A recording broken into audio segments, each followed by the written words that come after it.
감사합니다. 반갑습니다. 이런 환대가 너무 오랜만이네요. 제가 맨날 법정에 가면 항상 노려보는 표정만 받다가. 네. 그래서 여러분들께 제가 가장 먼저 한번 말씀드려보고 싶은 것은, 우리 시대에서 과연 많은 분들이 특히나 이 결혼이나 육아라든지 이런 것들이 결국에는 청년 세대들이 지금 앞에 마주하고 있는 문제들이잖아요. 그럼 청년 세대들이 바라볼 때 우리 시대에서 가장 매력적인 삶이란 어떤 삶일까? 그런 것들을 한번 물어볼 수 있는 거죠. 뭐 제 주변에 청년 세대들이 많이 있고, 저도 모임에서나 여러 가지 경로를 통해서 저보다 조금 몇 살 어리신 분들 많이 만나는데, 뭐가 제일 부러워? 어떤 삶을 제일 살고 싶어? 어떤 삶이 제일 이상적이고 너의 꿈이 뭐야? 라고 하면 일단 회사 그만두고 싶어요. 그리고 도망가고 싶어요. 자유롭고 싶어요. 어떻게 자유롭고 싶어요? 라고 물어보면 저기 해외에 있는 수많은 아름다운 곳에 여행을 가고 싶어요. 뭐 특히나 SNS, 인스타그램을 켜기만 하면 수많은 피드와 광고들이 매일 이제 유혹을 시작하는 거죠. 요즘에도 왜 빨리 보홀에 안 와서 바다 거북이 안 만나요? 뭐 오늘은 또 그리스 산토리니 안 와요? 오늘은 또 어디 안 와요? 여행 어디 또 안 가요? 이제는 또 뭐 보라카이 리조트 와서 조식도 먹어봐야죠. 코코넛 주스도 마셔봐야죠. 치앙마이 한 달 살기도 해야죠. 그런 모습들이 너무나 자유롭고 부러운 거죠. 자, 그런 수많은 어떤 꿈들, 소위 말해서 버킷리스트라고 하는 이런 꿈들 속에서, 이런 유혹들 속에서 결혼이라고 하고 아이를 키우는 것에 대해서 한번 얘기를 해보는 거죠. 나 요즘에 열심히 결혼하고 아이 키우고 있는데 나는 부럽지 않니? 그렇게 부럽진 않아요. 네, 그렇게 부럽진 않고, 아이 낳고 키우는 거 TV에서 보니까 완전 뭐 그거 거의 카오스던데요. 아이들 뭐 말도 안 듣고 막 정말 부모의 인생을 갈아놓고 막 힘들고, 도저히 할 자신이 없다. 그럼 어떻게 그렇게 날 희생하고 그렇게 할 수 있을까? 되게 두려움도 많고 그런 상황이지만, 그래도 사랑하는 사람이 생기면 누군가는 결혼도 하고 싶고 아이를 낳아 키우고 싶다는 생각도 가끔 한번 들게 되겠죠. 가끔 그 생각이 들었을 때 한번 생각을 해보는 거예요. 주변 친구들하고도 얘기를 해보는 거죠. 그래, 뭐 세상에 참 자유롭고 아름답고 멋진 경험들이 많지만 그래도 나도 한번 사랑하는 사람을 만났으니까 아이도 한번 키워보고 싶다라고 했을 때, 그럼 뭐가 필요하지? 한번 하나 생각을 해보는 거예요. 내가 주변 사람들을 보니까 뭐 유모차도 필요하겠고 여러 가지 뭐 분유값도 필요하겠고 여러 가지 필요한데, 하나씩 생각하다 보니까 어쨌든 혼자 사는 것보다는 돈이 많이 들겠다라는 생각은 분명히 들어요. 뭐 학원비라든지 유치원비라든지 얼마 들지 모르겠지만 요즘 뭐 영어 유치원비가 한 달에 2, 300만 원 한다는데, 어쨌든 혼자 사는 것보다는 돈이 많이 든다는 건 확실해요. 그렇죠? 그러면 내가 배우자랑 어느 정도의 벌이는 있어야겠다. 근데 뭐 돈이 좀 많이 들어도 살 수는 있을 것 같아요. 그쵸? 어떻게 뭐 나라에서 지원도 해준다고 하니까 결혼을 해서 아이를 낳아 키우는 건 가능할 것도 같은데, 더 생각해보자. 왜냐면 우리 아이 낳아가지고 당장 유치원 뭐 주변 사람들 다 영어 유치원 보낸다는데 우리 아이는 안 보낼 수 있나? 우리 아이는 어떡하지? 그럼 학교를 가면 학원은 어떻게 보낼 것이며, 벌써 일단 드는 생각에 경쟁과 도태에 대한 트라우마부터 생각이 떠오른다는 거죠. 여기서 1차 엄청난 장애물이 시작됩니다. 이 벽을 어떻게 넘을 것이냐, 그 청년 세대 입장에서 일단 보류하면서 지나가고, 두 번째는 요즘 시대에서 정말 수많은 청년 세대들이 이미 포기하고 있는 영역인데, 이 주거지라는 문제가 있죠. 그래도 아이를 낳아서 키운다면, 내가 지금은 오피스텔에 살고 있고 뭐 적당한 빌라에 살면서 이렇게 출퇴근하는 게 문제가 없지만, 그래도 지금 아이를 낳아 키운다면 직장에서 너무 먼 지역은 안 될 것 같아요. 왜냐면 지금도 집에 돌아오면 녹초가 돼가지고 넷플릭스 보는 것밖에 할 수가 없는데, 적어도 좀 직장과 가까이 있는 지역이어야 될 것 같고, 그리고 너무 위험하지 않는 적당한 안전한 지역에 그래도 뭐 단지 내에 뭐 놀이터 정도라도 있거나, 너무 욕심은 아닌 것처럼 보이잖아요. 그렇게 뭐 엄청난 욕심 같지는 않습니다. 평범한 희망인데, 그 평범한 희망을 이루기 위해서 얼마가 필요하냐? 한 최소한 10억 정도면 괜찮다. 그럼 10억이 도대체 무슨 돈이냐? 맞벌이 부부가 한 달에 정말 열심히 허리띠 졸라매고 한 300만 원씩 모아요. 그럼 딱 한 30년 정도만 모으면 충분합니다. 그렇죠? 100세 시대에 3분의 1 정도만 투자하면 충분히 모을 수 있는 돈이에요. 그러니까 첫 번째로는 우리가 결혼 자체가 너무나 이제 매력 없는 선택지로서 존재하고 있다는 점, 수많은 인생의 선택지들 중에서. 두 번째로는 설령 결혼을 선택한 건지 하더라도 거기에서 우리를 차단하고 있는 이런 벽들, 이런 것들이 우리 어떤 청년 세대들에게 결혼을 대하는 문제에 있어 특히 아이를 키우는 문제에 있어서 굉장한 벽으로 다가가고 있다는 점을 우리가 사실상 무시할 수 없을 것 같습니다. 그런 또 고민을 하고 있는데 역시 다시 SNS를 켰더니 너무나 가까운 현실들이 있어요. 차라리 내가 저 힘든 현실을 짊어질 바에야 당장 행복하게 떠날 수 있는 여행지들이 있고 요즘 저가 비행도 유행이고 충분히 떠날 수 있고 친구들도 다 떠나 있네 나도 떠날 수 있는 이것들이 훨씬 가깝게 느껴지는 거죠.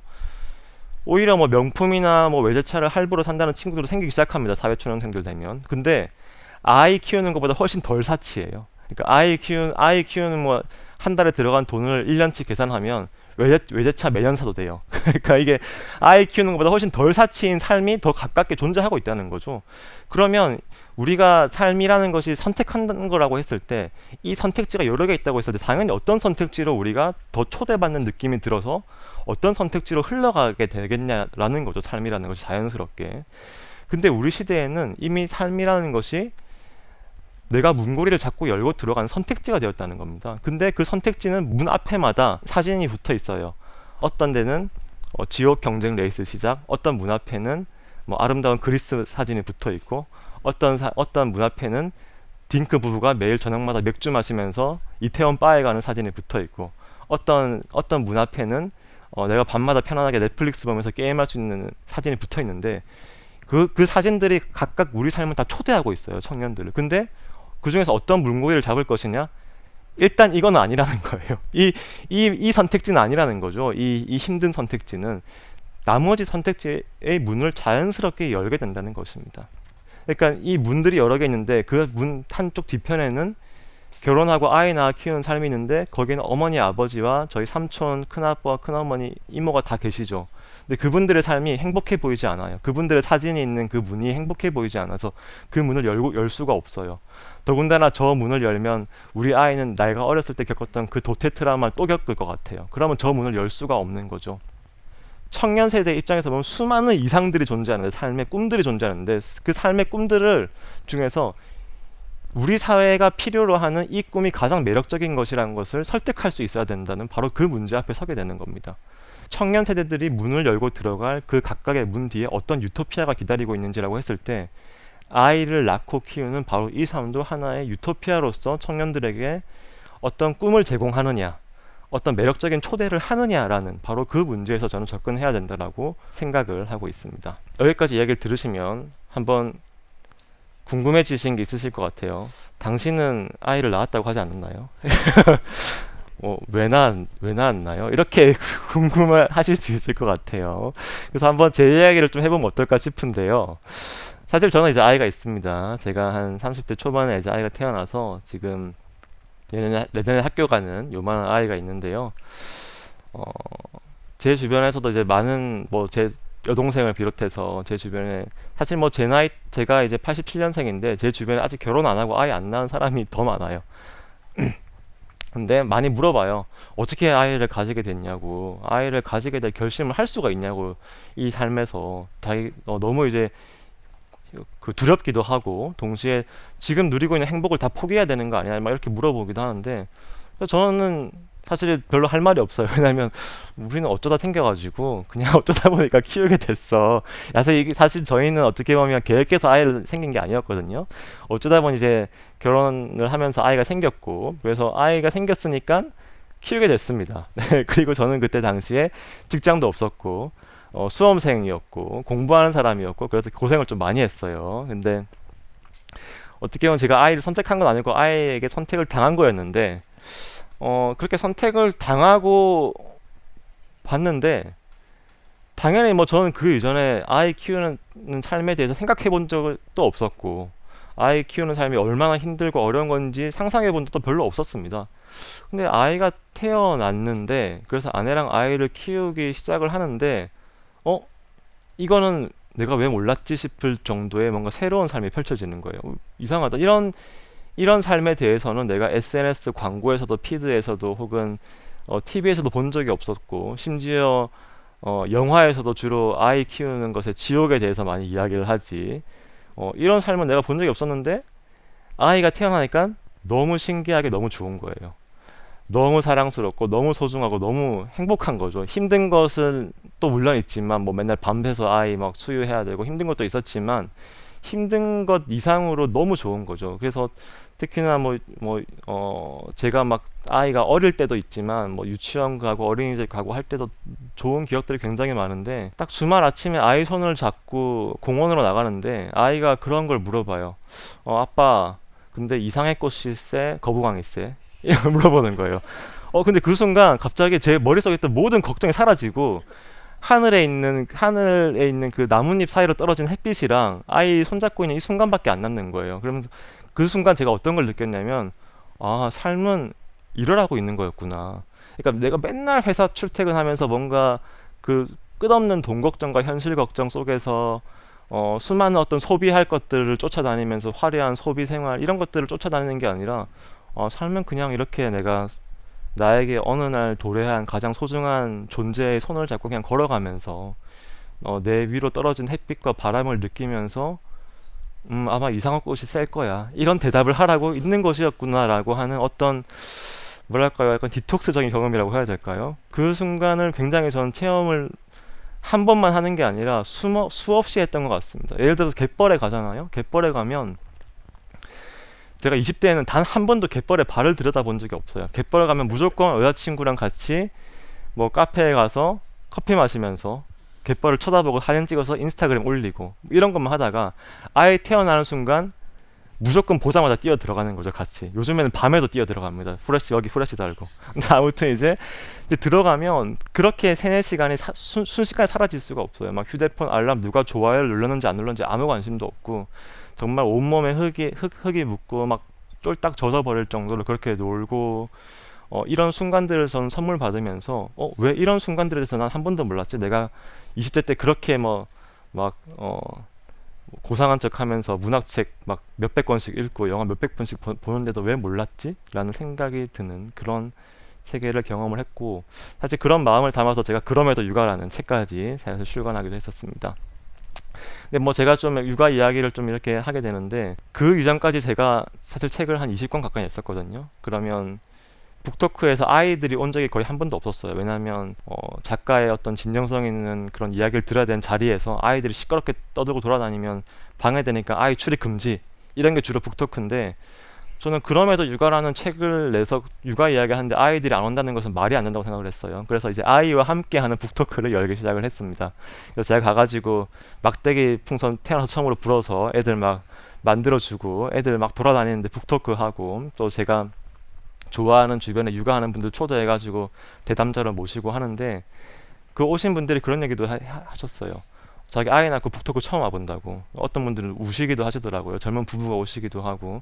근데 애들이 막 돌아다니는데 다른 자리 같았으면 바로 진행자분들 뛰쳐나와가지고 이러면 안 된다고 애 데리고 어딘가 사라져요. 그리고 이제 저 아이는 어디로 이런 느낌이 들어요. 근데 주로 엄마와 함께 사라지겠죠. 아빠나.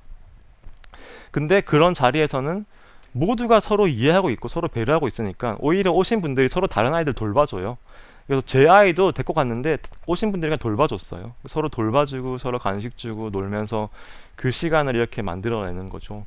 근데 제가 그때 뭘 느꼈냐면 아이 키우는 삶은 많은 사람들이 또 저도 그런 생각을 했었는데 경쟁하고 도태하고 서로 각자 도생하면서 돈 벌어서 아이 경쟁에다가 쓰는 거 아니었어? 근데 왜 이 육아 현장에서는 경쟁이나 도태나 이런 게 단 하나도 느껴지지 않지? 배제와 혐오가 왜 모두가 서로 이해하고 서로를 배려하면서 아무도 불편해하지 않고 아이가 뛰어노는 것 다른 데 가면 아이 뛰어놀기만 해도 그 부모가 이제 거의 이제 죽일 사람 취급받으면서 쫓겨나야 되는데 왜 여기서는 그렇지 않지라는 것들을 느끼면서 아 우리 사회가 뭔가를 상실했었구나라는 걸 제가 한가 느꼈었는데요. 그게 뭐였냐면 우리 사회는 육아하는 삶을 초대한 적이 없구나. 초대하고 있지 않구나. 오히려 배제해 오고 있었구나. 어쩌면 우리 사회에 가장 필요한 거는 이런 시간인가 보다. 어떻게 보면 이런 시공간이 우리 사회가 되어야겠구나라는 생각을 했습니다. 육아를 초대해야 되는 거구나. 우리 사회가 왜 아예 안 낳냐? 돈 줄 테니까 낳아라. 근데 돈 줬는데 왜 안 낳냐? 돈 더 줄게 하면 나와봐. 돈 더 줄 테니까 왜 돈을 이렇게 많이 준데 안 낳아? 이런 문제가 아니라는 거죠. 이 하나의 공동체로서 저 육아하는 삶을 이 사회에 들여오고 이 사회 한 거대한 이 하나의 사회로서 이 하나의 공간에 초대를 해야 된다는 겁니다. 그래서 세상의 모든 삶은 사실 초대받아서 가는 거였구나라는 것을 제가 느꼈던 것 같습니다. 우리가 육아를 떠올릴 때 지금의 청년 세대들이 가장 먼저 떠올리는 것은 너무나 명백하게도 각자 도생의 삶입니다. 아이 태어나봐야 독박 육아하고 우리 부부가 아니면 육아하고 양가 부모님이 안 도와주면 도와줄 사람 아무도 없고 우리끼리 어떻게든 해결해야 되고 우리가 뭐 돈을 쏟아붓든지 뭐 애를 뭐 영어 유치원을 보내고 뭐 초등학교 의대반을 보내고 어떤 학원을 보내든지 우리가 다 해결해야 되고 우리가 각자 도생해야 되는구나라는 상상을 먼저 하게 돼요. 근데 저는 그 육아로 들어가는 그 문 팻말에 그 문 사진에 이런 말이 붙어 있어야 된다고 생각을 해요. 육아로 들어오는 길은 각자 도생에 혼자서 하는 그런 삶으로 들어오는 길이 아닙니다. 육아로 들어오는 길이 함께하는 삶입니다. 당신은 더 이상 혼자가 아닙니다. 여기 혼자가 아닌 삶이 여기 있습니다라는 그 시그널을 우리 사회가 줄 수 있다면 사실 저는 이 우리 사회에서 여러 가지 문제가 되고 있는 어떤 이 저출생과 관련된 이런 문제들도 해결해 갈 수 있는 가장 근본적인 출발점이 되지 않을까라는 그런 생각을 여러분들께 전해드려 봅니다. 네, 오늘 전 여기까지 하도록 하겠습니다. 감사합니다.